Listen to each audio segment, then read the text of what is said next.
अस्सलाम वालेकुम, I am doctor Saira Ehsan, clinical psychologist. एक न्यू टॉपिक के साथ आज हम एक बड़ा इफेक्टिव और अच्छा टॉपिक डिस्कस करेंगे। मेरे पास बहुत सारे पेशेंट्स आते हैं डिफरेंट किस्म की प्रॉब्लम्स लेके। किसी को फ्यूचर का खौफ है, किसी को कोई परेशानी है, किसी को कोई टेंशन है, जो हर वक्त किसी ना किसी चीज़ को फील करता रहता है। पास्ट को सोचता रहता है, एंजाइटी का शिकार होता है। प्रेजेंट को सोचता रहता है, एंजाइटी का शिकार होता है। फ्यूचर के बारे में सोचता रहता है, पैसों के बारे में सोचते रहते हैं। हर वक्त एक परेशानी में, एक अजाब में मुब्तला रहते हैं।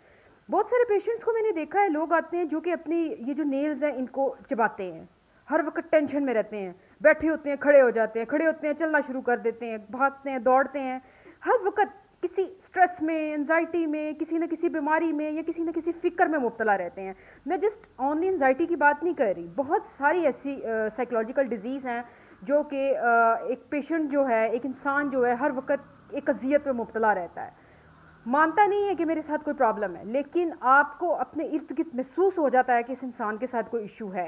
या तो वो हर वक्त मोबाइल को घुमाता रहता है बैठा बैठा, या पेन को वैसे ऐसे करता रहता है, या लिखता लिखता है तो पहले डॉट डालता है, या बहुत ज़्यादा सोच रहा होता है, या नाखून चबाता चबाता खाली दीवारों को देख रहा होता है। ठीक है, बहुत सारी और भी चीज़ें हैं।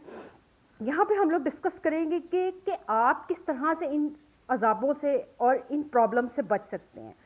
ठीक है, समटाइम पेशेंट्स को ये होता है कि जब वो बहुत ज़्यादा एंजाइटी में होता है, बहुत ज़्यादा स्ट्रेस में होता है, तो वो बहुत उसको भूख लगती है। ये बहुत ऐसे पेशेंट्स होते हैं जिनको भूख बिल्कुल ख़त्म हो जाती है। एनोरेक्सिया, जो भी जिस तरह की भी बीच में प्रॉब्लम्स आ जाती हैं, बीमारियां आ जाती हैं, या बहुत ज़्यादा खाते हैं, या खाते हैं तो वॉमिट कर देते हैं, एंजाइटी में, स्ट्रेस में, खड़े खड़े घबराना शुरू कर देते हैं, चक्कर आ जाते हैं, हीट अप हो जाते हैं। इनसे बचने के लिए कुछ थेरेपीज़ होती हैं, कुछ थ्योरीज़ हैं जिनके ऊपर हमने अमल करना होता है। ठीक है, EMDR एक बड़ी अच्छी थेरेपी है जो कि पेशेंट के ऊपर अप्लाई की जाती है, या पेशेंट खुद से अगर अपने ऊपर अप्लाई करना चाहे कर सकता है बड़े अच्छे तरीके से, लेकिन उसके बारे में थोड़ा सा इंफॉर्मेशन, थोड़ी सी नॉलेज होना ज़रूरी है। ठीक है, देखिए दिमाग है, इट्स अ नटशेल, एक ये ब्रेन है। एक ब्रेन के अंदर आप कितनी चीज़ों को डालते जाएंगे, भरता जाएगा भरता जाएगा भरता जाएगा, एक सोचो का अंबार, उसके बाद वो फट जाएगा। फटने के बाद क्या होता है, ये फीलिंग्स ही मैंने आप लोगों को बताई हैं, ये फटने के बाद है। इंशियस, टेंशन, ऐसे ऐसे करना, पेन को ऐसे ऐसे करना, या फिजिट करना बहुत ज़्यादा, या ऐसे ऐसे करना, ये काम बहुत ज़्यादा होते हैं लोगों के ना, या पाँव के जो उंगलियां उनको ऐसे ऐसे करते रहते हैं। देखिए, ये डिफरेंट किस्म के एंजाइटी के जो हैं वो शो ऑफ करने के डिफरेंट तरीके हैं, डिफरेंट मेथड्स हैं। ठीक है, ये एक don't worry about your future, होते हैं, बिल्कुल होते हैं। अब मैं यहाँ पे ये बताऊंगी कि how you can stop your worrying. EMDR इस तरह की थेरेपी है जो कि पेशेंट को एक सिस्टम में लेके जाती है और उसके खौफ, उसकी फेयर, उसकी एंशियस, जो उसकी एंजाइटी लेवल है, उसको ज़रा लेवल पे थोड़ा लेके आती है। जैसे कि फॉर एग्जांपल, आप प्लेन के बारे में बहुत वरी हैं। बहुत सारे पेशेंट आते हैं, कहते हैं जी हम फ्लाइंग करते हैं, हम एरोप्लेन में जाते हैं, लेकिन हम ऊपर चढ़ते साथ ही हमारा मतलब एक एंजाइटी का लेवल बहुत ज़्यादा बढ़ जाता है।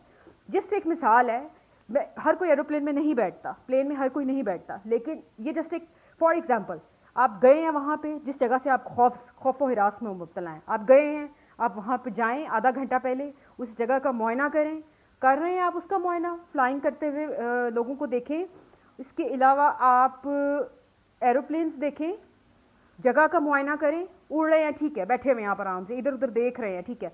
अपनी जो एंजाइटी लेवल है ना, उस दौरान उसको डिक्रीज करने की कोशिश करें। अंदर से नाक से सांस लें, मुंह से बाहर निकालें, अपने कैथारसिस करें, नाक से सांस लें, मुंह से बाहर निकालें। ठीक है, अपने एंजाइटी और अपने स्ट्रेस लेवल को बहुत ज़्यादा सर पे सवार करने की ज़रूरत नहीं है, उसको बाहर निकाल के फेंकें। जैसे कि फेडअप, उसको फिनिश करें अपने लाइफ से। किस तरह से फिनिश करें, उसको ज़्यादा फील ना करें, उसको ज़्यादा सवार ना करें, जहन को कहीं और लगा दें, माइंड को कहीं और डाइवर्ट कर दें। अगर आप प्लेन देख रहे हैं तो अगर इर्द गिर्द कोई फ्लावर पड़े हुए हैं या कोई चीज़ पड़ी हुई है, आप उसके ऊपर फोकस करें कि ये इसका क्या किरदार है इसके साथ। ये चीज़ें होती हैं ना, एक सिस्टम के तहत आपने अपने डर को, खौफ को मैनेज करना होता है। ठीक है, एक सिस्टम होता है। अब बार बार जब इस चीज़ के रिहर्सल करते हैं, इसके कैथारसिस करते हैं, तो you will feel very better, very good. ठीक है, फिर आप कहते हैं कि नहीं, एक रिहर्सल हो गई है, एक लर्निंग हो जाती है ना, आपका बिहेवियर एक लर्निंग करना शुरू कर देता है, एक चीज़ों को लर्न कर लेता है। खौफ व हिरास में एक पेशेंट मुब्तला हो जाता है, ठीक है, आपने एकदम प्लेन देखा, you are worrying about that, very ठीक है, लेकिन उसके बाद जब आपने बार बार उस चीज़ को देखा, बार बार उस चीज़ को फॉलो किया जा रहा है, वेरी गुड, मैनेज हो रहा है, ठीक है, अंदर इंसान ही बैठे हैं, लोग ही बैठे हैं, कोई ऐसा इशू नहीं है, गो गो गो गो गो इस तरह, ठीक है, very good, okay, just fine, ठीक है, it's okay, it doesn't matter. इंसानों के लिए ये चीज़ बनी है, हैवानों के लिए तो ये चीज़ बनी नहीं है, हमारे यूज़ के लिए इट्स वेरी गुड। अपनी इरेशनल थिंकिंग को रैशनल थिंकिंग के अंदर कन्वर्ट करने की कोशिश करें। Don't think about negative, just think about positive about this topic. इस टॉपिक के ऊपर जस्ट पॉजिटिविटी के साथ काम लें, पॉजिटिव सोचें, यू कैन डू इट। अगर आप अपने पैरों से चल के डॉक्टर के पास जाते हैं कि आज मैं इसका इलाज करवाने जा रहा हूँ, मैंने पेमेंट करनी है, मैं ठीक हो जाऊँगा, जब आप इस चीज़ का तहैया करके जाते हैं तब आप अपनी फेयरनेस को, अपनी प्रॉब्लम्स को मैनेज करते हैं, एक सिस्टम को मैनेज करते हैं, अपने अंदर के डर को मैनेज करते हैं, अपने खौफ को मैनेज करते हैं। मैनेज करने का तरीका ये होता है, अगर आप डॉक्टर के सामने जाके अपनी प्रॉब्लम को बताना, सेकंड, और ये मैं आपको सेकंड एग्जांपल दे रही हूँ, प्लेन फर्स्ट एग्जांपल थी, ये सेकंड एग्जांपल है। आप ठीक है, आप बैठे हुए हैं, आप बाकी पेशेंट्स को जाते देख रहे हैं, फील गुड, फील बेटर। अगला पेशेंट आ रहा है, उसके चेहरे को, उसकी शक्ल को ज़्यादा नोट करने की ज़रूरत नहीं है, ये मेरे जैसा ही पेशेंट है, मेरे जैसा इंसान है, अंदर गया है, अपनी प्रॉब्लम्स बता रहा है, एक्सप्लेन कर रहा है। ऑब्वियसली मैं यहाँ पे आया हूँ, चल के मेहनत करके आया हूँ, तो मैंने यहाँ से ठीक होके निकलना है। सबसे पहले इंटरनल मोटिवेशन बहुत ज़्यादा ज़रूरी होती है थेरेपीज़ के लिए। एक इंटरनल, अब बहुत सारे पेशेंट होते कहते हैं जी दवाई खा ली, थेरेपीज़ ले ली, बट कोई इफेक्ट नहीं पड़ा। उसकी वजह ये है कि वो मोटिवेशनली अपने आप को अंदर से इंकरेज ही नहीं करते कि उन्होंने अपने आप को बेटर करना है, बेटर करने की कोशिश करनी है, ठीक होना है। इसमें डॉक्टर का कसूर नहीं है, इसमें ना पेशेंट का कसूर है, इसमें कसूर है उसकी थिंकिंग का, जो उसके माइंड में आई। एक स्टेप्स हैं, स्टेप 1, स्टेप 2, एक सिस्टम है, एक फेयर का एक सिस्टम होता है, 1 2 3, 3 2 1। फेयर आया, उसको मैनेज किया, उसको रिलैक्स किया, ठीक है, 1 2 3, तीनों दफ़ा में आपने उसको सिस्टम के तहत किया, ठीक है, रिलैक्स किया, calm down yourself, it's okay, everything is all right, हर चीज़ ठीक है। 8-10 दफ़ा इस चीज़ की आप लर्निंग करते हैं, कुछ हद तक वो फेयर आपके माइंड से ख़त्म होना शुरू हो जाता है। अब आते हैं डिसेंसिटाइजेशन, अब अपने आप को उस खौफ में आप डाल देते हैं, ठीक है।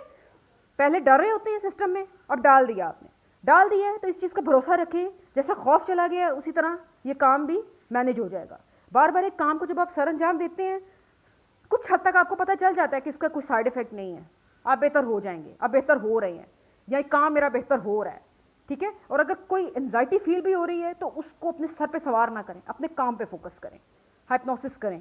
उठे हैं तो बैठ जाएं, बैठे हैं तो चलना शुरू कर दें, अगर चल रहे हैं तो कोई ना कोई काम कर लें, अपना कोई सूरत पढ़नी शुरू कर दें, या अगर ड्राइविंग कर रहे हैं, ड्राइविंग से आपको एंजाइटी है तो आप अपने आप को फील बेटर, मीन्स एक डिफरेंट किस्म की चीज़ें हैं ना जो कि इंसान अपने आप को मैनेज करता है, अपने आप को मतलब किसी न किसी दर्द से, किसी न किसी तकलीफ से निकालने के लिए मैनेज करने की कोशिश करता है, ठीक है। देखिए बहुत सारी प्रॉब्लम्स इस तरह की होती हैं जो कि सॉल्व नहीं होती, जिनके सोल्यूशन हमने खुद ढूंढने होते हैं। जो चीज़ हमारी ज़रूरत बन जाती है ना, उससे हमें सोल्यूशन भी मिल जाता है। अब हमारे पास गाड़ी है, हमारे पास ड्राइवर, हमें पता है जी हमें ड्राइव करने की ज़रूरत ही नहीं है, वी कैन गो एनीवेयर, ठीक है। लेकिन कुछ लोग इस तरह के जो ड्राइवर अफोर्ड ही नहीं करते। हालात इंसान को कुछ ना कुछ लर्न करना सिखा देते हैं। आपने एंजाइटी में भी लर्निंग करनी है, आपने रिलैक्सेशन में भी लर्निंग करनी है। क्यों ना एंजाइटी लेवल को फिनिश करके उस अच्छे गुड लेवल पे जाके लर्निंग की जाए। जस्ट एक रैशनल थिंकिंग की ज़रूरत होती है, एक अक्लमंदाना सोच की ज़रूरत होती है। और जो इंसान इस चीज़ को अपने डेवलप कर लेता है, he can do everything in his life. सब कुछ नहीं होता, कोई फरिश्ता नहीं होता। जो चीज़ें रह जाती हैं उनके बारे में सोचना छोड़ दें, जितना हो गया खुदा का शुक्र करें। जज़ाकल्लाह।